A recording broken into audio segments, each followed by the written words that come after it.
Hello everyone, I'm Professor Plink.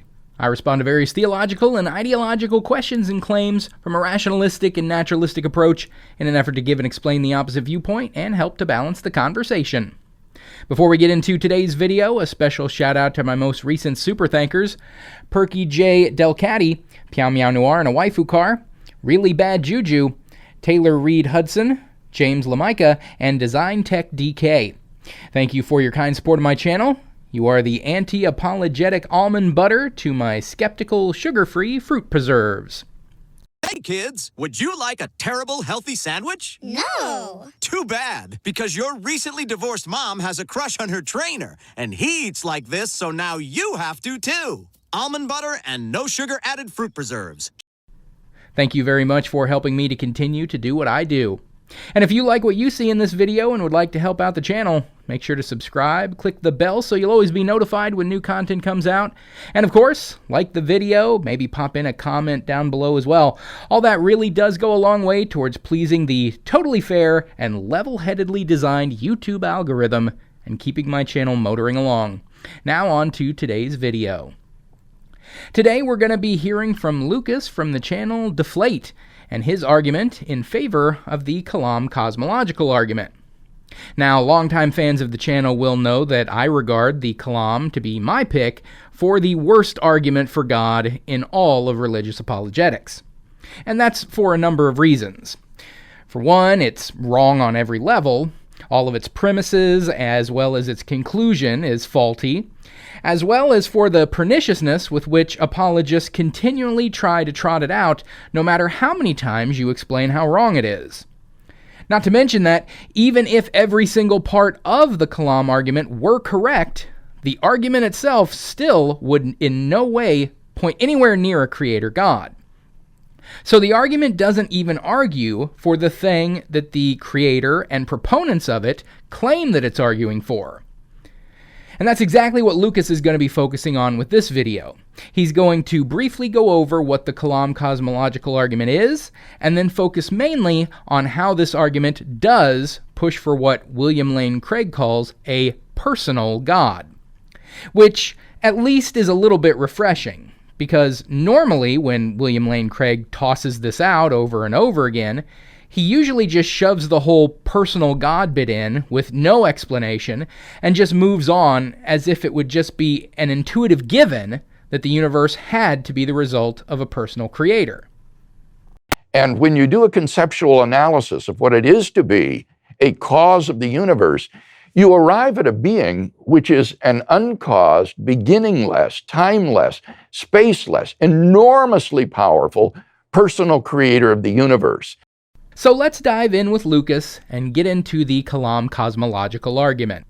Therefore, the universe has a cause, is how the Kalam concludes, and apologists often add to that in passing that that cause must not only be spaceless, timeless and immaterial, but also personal. But why personal? Join me for this video to understand why the Kalam really does imply a personal agent behind our universe. Hi, my name is Lucas and welcome to my apologetics channel Deflate. Let's get started by refreshing our memory about what the Kalam looks like. Premise 1. Everything that begins to exist has a cause. Premise 2. The universe began to exist. Conclusion, therefore the universe has a cause. So yes, this is the entirety of the Kalam cosmological argument. There are variations of the overall cosmological argument, but this specific version, the Kalam, this is it. These three statements are the entirety of the Kalam. And as I said earlier, all three of these statements are wrong, or at the very least not necessarily true. The first statement, everything that begins to exist has a cause, is factually incorrect. I mean, this seems a rather intuitive notion because it's hard for us to imagine anything beginning to exist that was not caused to exist by something. An apple begins to exist, it's because the apple tree grew it by transforming water, sunlight, and nutrients into an apple over time. A canyon exists because a river eroded area and cut a groove into land masses, which then dried up over time, leaving a canyon. In our experience of the universe, everything does seem to have a cause for how it came to be.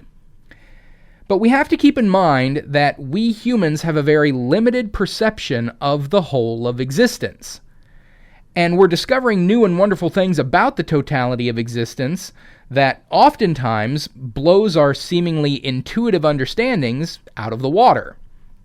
One such thing is quantum physics, which can be immensely hard for a layperson to wrap their head around, but one not so difficult thing that we have learned from quantum physics is that there are indeed things that come into existence that have no apparent cause at all, and blink back out of existence with also no cause or reason. And so we know that there indeed can be things that come into existence with no apparent cause. Now, the apologists who are even willing to acknowledge this idea from quantum mechanics will try to hand-wave it away by claiming that just because we haven't figured out what the cause for these quantum particles coming into existence is, that doesn't mean that there isn't one. And so we'll just assume a priori that there has to be a cause for them, largely stemming from, well, the same line of thinking as this first statement of the Kalam, that there must be a cause, because everything that exists has to have a cause. This line of thinking is often taken as axiomatic by apologists, not even needing to be proven, but just assumed to be 100% correct 100% of the time. Some movements in quantum mechanics, radioactive decay, for example, have no discernible cause. But hang on a second. Just because scientists don't see a cause doesn't mean there isn't one. It just means science hasn't found it yet. Maybe someday they will. But then there will have to be a new cause to explain that one, and so on and so on. But science will never find the first cause. But that's just not how it works. As far as we know, as far as we're able to ascertain at present, there indeed can be things that come into existence uncaused. As such, the first premise of the Kalam is not necessarily true. The second premise of the Kalam is that the universe began to exist. This is a wholly unproven assertion, which usually stems from religious apologists misunderstanding the origins of the universe and Big Bang cosmology, with their belief being that God created the universe out of nothing, creation ex nihilo, and that was essentially what the Big Bang was. But it wasn't. The Big Bang was not the creation of the universe out of nothing. It is the expansion of the current presentation of our universe from an initial state of high density and temperature. So everything that the universe is and contains to this day already existed when the Big Bang began, in the form of a hot, dense initial state, which is often called the singularity. And we currently have no ability to explore or examine before the Big Bang began, which even the statement, before the Big Bang, is a bit problematic, as time itself would have begun with the Big Bang, so one cannot backtrack to before the beginning of time. So we have no evidence that even hints at the idea that the universe came from nothing and began to exist from a state of non-existence. All we know for sure is that the universe changed from the hot, dense state it existed as before to the universe it exists as today. So there's nothing to suggest that the universe ever had a beginning, as it were. So the second premise of the Kalam is not necessarily true. And with any syllogism such as this, with two premises giving way to a conclusion, if the foundational premises are not necessarily true, then the conclusion cannot be rationally asserted. So the third statement is faulty. It's entirely possible that the universe didn't have a cause. So there, Kalam debunked. But if you want to watch a more thorough debunking of it, check out my older video going into even more detail about how wrong the Kalam is. But now, carry on, Lucas. Let's grant the Kalam for the sake of the argument, and let's move on. Now, I might be wrong, but I believe that most people readily understand why the cause that's being deduced here must be spaceless, timeless, and immaterial. Basically, if the universe is all of space, time, and matter, then the cause that explains all of space, time, and matter must be spaceless, timeless, and immaterial, because if it weren't, the cause would be part of the material space-time reality that needs explaining. I'm fine with all of that. I mean, insofar as I'm granting the premises of the Kalam to begin with. If they were true, the cause would be outside of what we know of as the universe. Now, if you get into the real nitty-gritty of thinking about it, it doesn't necessarily have to be spaceless, timeless, and immaterial. If other universes, other realms of space, time, and matter exist, and some cause from one of those places is what sparked our universe into its expansion, then that cause would be temporal, spatial, and material, just of time, space, and matter from another universe or another dimension. But sure, if I'm granting the Kalam for the sake of the argument, despite its flaws, I can grant you these three aspects of the supposed cause, flaws and all. So carry on, Lucas. But how do you get to the idea that the cause is personal? Here are two pathways. First, explaining any state of affairs is ultimately a matter of referring to natural law or personal agency, or both sometimes. The answer to the question, why is it raining, lies in the laws of nature, and the answer to the question, why is the living room a mess, lies in a personal agent, though you could supplement that with talk about the law of gravity as well. The bottom line is this: all causal explanations have to invoke natural law or personal agency.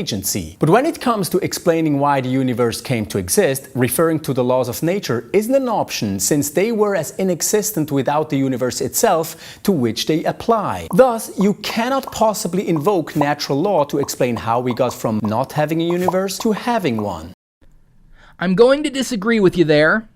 You're insisting on a rather rigid definition of what constitutes natural law. You're making it out like the end-all, be-all of nature is like the laws of physics that are only applicable within the universe. But natural law is relative. It functions differently according to the circumstances. For instance, the closer you get to a black hole, the more the laws of physics break down. A very fundamental law of physics says that quantum information can never disappear. But this is precisely what seems to happen in black holes. Same with physics at the quantum scale. Our concept of natural law doesn't function properly in those kinds of contexts. So a better way of looking at natural law might be just the way things work, on their own, normally, standardly, naturally. The quantum scale has its own natural law. Black holes have their own natural law. The universe has its own natural law. And the singularity, the hot, dense state that was the initial form of the universe, it had its own natural law. It just did what was natural for it to do. It's entirely possible that the singularity was an unstable form, and its natural reaction to being unstable was to begin a rapid expansion, totally in accordance with its contextual natural law. So, what's your other pathway to a personal cause, Lucas? The second pathway to a personal cause is a bit more complex, but also more beautiful, I believe. So, before the universe came to be, there was this timeless, spaceless, and immaterial thing or cause which brought the universe into existence. Actually, to say before the universe came to be is incoherent, because time only came to exist as the universe came to exist. A more accurate way of phrasing it is that there was a timeless, spaceless, and immaterial cause existing without the universe. Given that this cause was timeless, it was also permanent. I'm going to have to stop you right there, because no, it couldn't have been both timeless and permanent. Permanent is a term that implies temporality. Permanent literally means unchanging for all time. Intended to exist or function for a long, indefinite period. Period of what? Period of time. Synonyms for permanent include eternal, long-lasting, continuing, enduring. I mean, are you getting the picture? For something to be permanent, it would require time to exist. You can't use terms that insist on temporality to describe something that is, as a foundation of your argument, without time. Now, once time begins, and this presumed cause begins acting and interacting with the universe in a temporal fashion, it can then be considered permanent if it remains unchanging and eternal.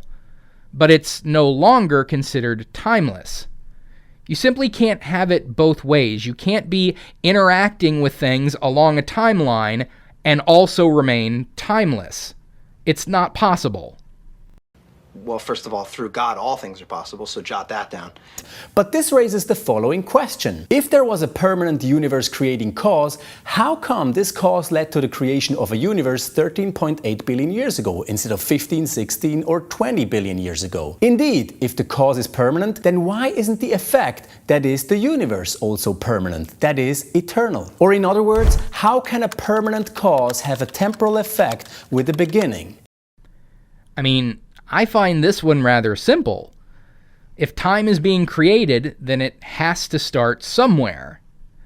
You asked, why did the universe begin 13.8 billion years ago instead of 15, 16, or 20 billion years ago? And the answer to that would be, why not? I mean, it had to start at some time. Is there some reason 20 billion would be more likely than 13.8? We'll eventually get to 20 billion. Well, we specifically won't. The human race won't. Whether we go extinct or evolve into something else, there won't be humans around at 20 billion years. But the universe will eventually get there. And if there had been creatures intelligent enough to ask it when the universe was only 10 billion years old, they might have wondered why the universe wasn't formed 13.8 billion years ago instead. I mean, it all seems a rather nonsense line of questioning. If time is coming into existence, it starts the proverbial clock running. Eventually, every number is going to be hit in terms of how long it's existed, right up to the point where it stops existing if it ever does. 13.8 billion years is just where we happen to fall on the timeline. So I fail to see your confusion at this. Even if a timeless being created the universe, and by extension time itself, that wouldn't change anything.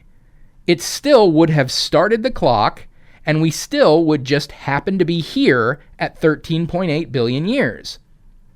I think a more interesting and engaging question would be, if a creator God started everything and made the whole universe specifically with us in mind, everything being made and done for our benefit, then why the hell did he wait 13.8 billion years before he finally got around to making us, and then putting us on this one tiny little mud ball in all of the vast cosmos, the majority of has nothing to do with us and likely never will, especially if his son is supposed to be coming back soon to end it all and close the whole universe down? Seems a lot of wasted time and a lot of wasted space, doesn't it? It is here that the personality of the cause kicks in. You see, if the cause is a personal agent with free will, it can initiate state of affairs independently of antecedent determining conditions. On the other hand, if the cause of the universe were bereft of personhood and thus bereft of free will, the effect of our universe coming into being at the specific moment 13.8 billion years ago is, given the cause's permanence, inexplicable. Not really, because again, it had to start somewhere. Why not then? I mean, this is just a derivative of an argument that I've heard from the religious many times before, usually related to the fine-tuning argument. They'll often say that everything in the universe is just so, and things like the laws of physics, the gravitational constant of the universe, the way our planet works, the laws of thermodynamics, etc. It's all so specific that the odds of these things being exactly what they are is astronomical, and therefore God did it. But that ignores the reality that things have to exist in some way. And if all ways of being are equally likely, then why not this way? It's the poker hand mistake. The odds of getting a royal flush in poker are about 1 in 2.6 million. But the odds of getting literally any hand in poker are the same, 1 in 2.6 million. So when you get your poker hand and it's a fat load of nothing, that hand was exactly as improbable as you getting a royal flush. But you had to get something, right? Well, it's the same thing here. If you ask, how could it be 13.8 billion instead of some other number, or no number at all, why isn't the universe permanent? Because again, if time is going to exist, it has to start somewhere. And 13.8 billion years ago is as good of a time as any. The only way, it seems, by which you can account for a permanent cause resulting in a specific temporal effect with a beginning is by ascribing to the cause the property of free will. This way, the permanence of the cause doesn't determine or necessitate effects that are as permanent as the cause itself. Free will, however, is a property of persons rather than of things, which is why we're led to the conclusion again that the cause of the universe is personal. No, none of that is accurate. So I've already explained how a timeless cause cannot be permanent, and why when time is the thing being started, it has to start somewhere, and thus cannot itself be permanent insofar as extending infinitely into the past. There had to be a first moment, and 13.8 billion years ago just happens to be when it is. But now you're bringing in the concept of free will and ascribing that as an aspect of personhood. And now you're opening an entirely new can of worms. Because there is tons of philosophical disagreement about the very existence of free will, especially in the face of a supposed omniscient God with perfect knowledge of the future. Meaning that everything you, I, or anyone will ever do is predetermined and unchangeable if God knows it with 100% certainty. In fact, even that omniscient God would not have free will. If he knows, again with 100% certainty, everything that will ever happen, then that includes knowing in advance what he will do at all times, and being unable to change it. Because if it were changeable, even by him, then he wouldn't be able to foresee it as 100% accurate predictions of the future. There have been several characters in fiction that have had this ability to see into the future, and in almost all cases, this means that they were locked into the future that they foresaw. They wouldn't even attempt to change it because they knew they couldn't. This is a simple concept. If the future can be known to a certainty, then it is unchangeable, predetermined. And if that's the case, then free will is not possible. Well, first of all, through God, all things are possible, so jot that down. Newsflash, asshole! I hate you! So if there is no such thing as free will, then free will cannot be an aspect of personhood, nor a personal cause to the universe. So, yeah, at the end of the day, all of this just further confirms my stance that the Kalam is the worst argument for the existence of a creator god or cause or whatever you want to call it. The Kalam itself, in its three premises, is wrong, or at least not necessarily true. And then the insistence that the cause must be a timeless, spaceless, and immaterial cause is also not necessarily true, because it could be from time, space, and matter that exists outside the bounds of our own universe. Not that I'm claiming that it is, but it is a possibility that should not be discounted out of hand in favor of the timeless, spaceless, immaterial hypothesis. And then, both of Lucas's pathways to a personal cause fall flat as well. Natural law does not have to mean that it's only applicable within the confines of an already existent universe. And the universe is not permanent, and that does not imply a cause with free will. And then, of course, the contradiction of free will even existing at all in the face of an unchangeable predeterminism, which is a cornerstone of the belief in a tri-omni God. Every aspect of the Kalam, all of it, every little part, falls apart when even a little bit of critical thinking is employed. And that certainly includes the notion of an unestablished, unproven cause being a personal one. And so that is where we'll leave things off for today. So thanks for watching, everyone. Don't forget to like this video, comment, and subscribe so you'll always be notified when new content comes out. Until next time, I'm Professor Plink reminding you to keep striving for greater understanding. It's the best way to get wherever you want to go.